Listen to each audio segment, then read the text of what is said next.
Tanong ni Maria Leunio. Sir, paano gamitin ng active yeast sa tinapay? Iba daw kasi ang paggamit ng active sa instant yeast sa paggawa ng pandesal o tinapay. Pahil po sa aking project na pandesal. Thanks po, sir. Okay. Ito si ma'am dahil from YouTube channel din natin, ano. Kung gagamit ka ng active, ba't hindi ka nalang gumamit ng instant? Pero pag active naman, ganitong gagawin mo. Pakuluan mo muna or lagyan mo muna ng tubig kahit maaligamgam ang inyong yeast bago nyo gamitin. Kailangan need mo na siyang umalsa at kumulo. Kumbaga, nagbubula-bula na siya. Ibig sabihin, okay pa ang inyong active dry yeast. Yun naman talaga paggamit niyan, kailangan mo nang basahin ng tubig.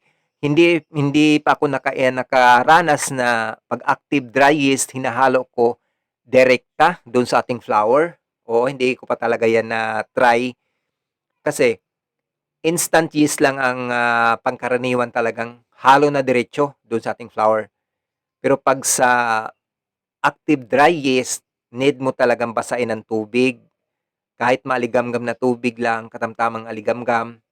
Tapos need mong hintayin mga 10 minutes to 15 minutes, sigurado na yan, kulo na siya. At doon mo na siya gamitin at ihalo sa inyong gawing tinapay. Okay?